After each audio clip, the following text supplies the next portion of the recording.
राधे राधे दोस्तों, आपका फिर से स्वागत है मेरे YouTube चैनल राधे श्याम में। आज हम आपको एक नया अध्याय, एक नया पुराण सुनाएंगे जिसका नाम है सुख सागर।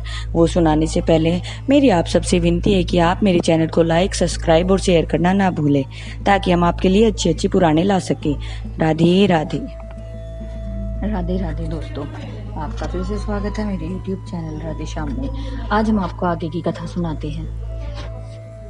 तुझे और तेरे माता पिता को धन्य है, जिसने न केवल अपना सर्वत्र बल्कि शरीर भी दान कर दिया। इससे बढ़कर जगत में दानवीर और कौन हो सकता है। हे राजन, यह कहकर भगवान वामन ने जैसे ही अपना चरण राजा बलि के सिर पर रखा, तभी आकाश मार्ग से देवताओं ने राजा बलि को धन्य धन्य कहकर भगवान वामन को पुष्पों की वर्षा कर दी तथा गंधर्वों के मधुर गान और अप्सराओं के मनमोहक नृत्यों से आकाश मंडल गूंज उठा।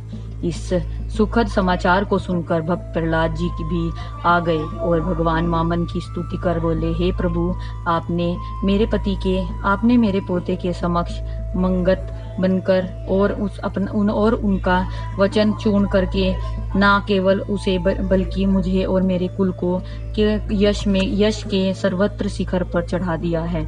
हे परमेश्वर, आपके अतिरिक्त इस जगत में और कौन है जो भक्तों की प्रतिज्ञा रख सदैव सुख प्रदान करता रहे।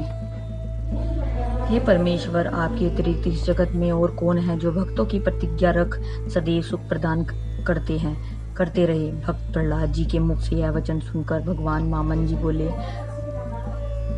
हे प्रहलाद, बलि की बुद्धि और विवेक की प्रशंसा करने में ज्ञानी जनों की बुद्धि भी विवश हो जाती है। बलि ने मुझे दान देकर अपना ही नहीं बल्कि दैत्य कुल का भी सिर जगत में ऊंचा कर दिया है। हे भक्त प्रहलाद, मैं अपने भक्तों को समस्त सुख देता हूँ, लेकिन अभिमान और द्रव्य ये दोनों उनसे छीन लेता हूँ, क्योंकि ये दोनों ही वस्तुएं मनुष्य को नरक में ले जाती है। तभी ब्रह्मा जी ने आकर भगवान की बहुत सी स्तुति कर कहा, हे जगदीश्वर, आपने बलि की प्रतिज्ञा रख देवताओं का कार्य सिद्ध कर दिया है। प्रभु, आप तो ब्रह्मांड के अधिपति होते हुए भी अपने भक्तों के कारण मंगत बन गए हो तथा प्रभु, आपने अपना सूक्ष्म रूप धारण कर जगत को यह बता दिया है कि दाता के आगे परमेश्वर होने पर भी छोटा हुआ करता है। हे दीननाथ,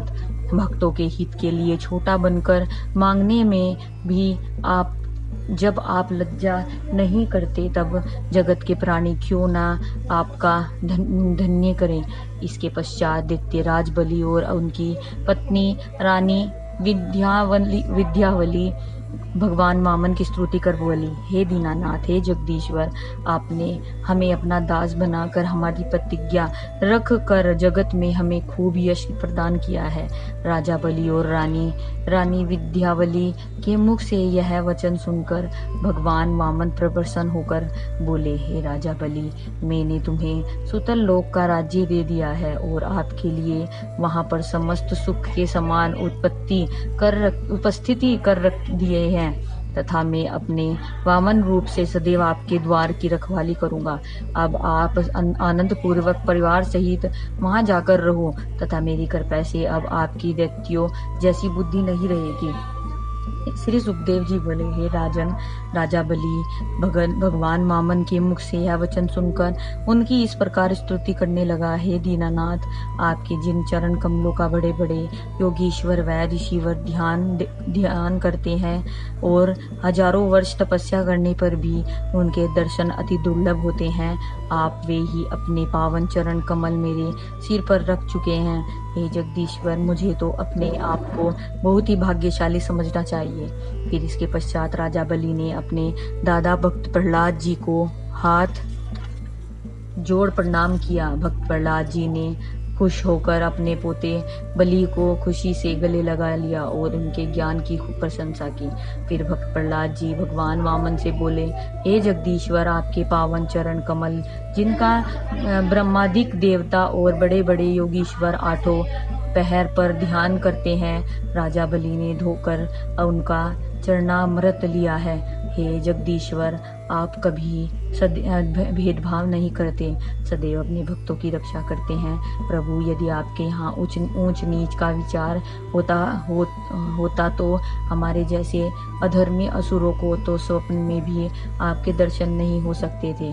भक्त प्रहलाद के मुख से यह वचन सुनकर भगवान वामन जी बोले, हे भक्त प्रहलाद, मैंने राजा बलि को सुतल लोक का राज्य दे दिया है तथा आप भी उनके पास जाकर रहो। मैं भी सदैव वामन रूप में गदा धारण कर उनके द्वार की रखवाली करूंगा।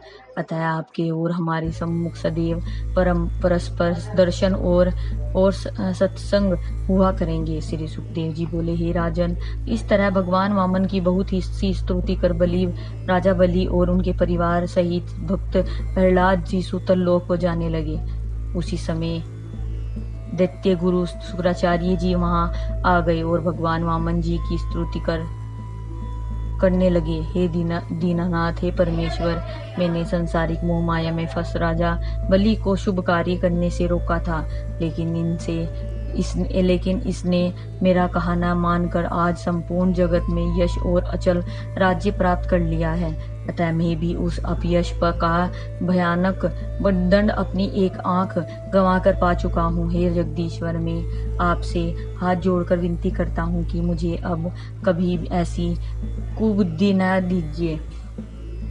दैत्य गुरु शुक्राचार्य की विनती सुनकर परमेश्वर बोले, हे शुक्राचार्य, वैसे तो आपने बलि को शुभ कार्य करने से रोका था, लेकिन आपने अपनी गलती मान ली, इसलिए हम आपको आज वर देते हैं कि अब आपको कभी भी कुबुद्धि नहीं व्यापेगी और आप भी इन सब के साथ सुतल लोक चले जाएं। लेकिन पहले राजा बलि के हाथों सोवे यज्ञ की पूर्ण आहुति दिलवा दो। परमेश्वर के मुख से यह वचन सुनकर दैत्य गुरु शुक्राचार्य प्रसन्न होकर बोले, हे परमेश्वर, जहाँ आपके दर्शन हो जाते हैं वहां पर बिना किए ही हजारों यज्ञ पूर्ण हो जाते हैं। श्री सुखदेव जी बोले, हे राजन, इसके पश्चात जब शुक्राचार्य ने सोवे यज्ञ की पूर्ण आहुति दी, उसी समय भगवान वामन जी ने प्रसन्न होकर राजा बलि से कहा, हे बलि, 8वें मनवंतर में आप इंद्र बना दिए जाओगे। फिर भक्त प्रहलाद जी, दैत्य गुरु शुक्राचार्य जी और राजा बलि समस्त दैत्यों को साथ लेकर सुतल लोक चले गए और ब्रह्मादिक देवता भगवान वामन का नाम भूपेंद्र रखकर उन्हें विमान में बैठाकर स्वर्ग लोक को चले गए। आज की कथा हम यही समाप्त करते हैं। आगे की कथा हम आपको कल सुनाएंगे, जिसमें श्री सुखदेव जी राजा परीक्षित को मत्स्यावतार की कथा सुनाते हैं। राधे राधे राधे राधे राधे राधे। जय श्री कृष्ण। अगर आपको मेरी वीडियो अच्छी लगी तो बेल आइकन दबाना ना भूलें, ताकि आपको मेरे आने वाली वीडियोस का नोटिफिकेशन मिलता रहे। धन्यवाद। ओम नमः शिवाय।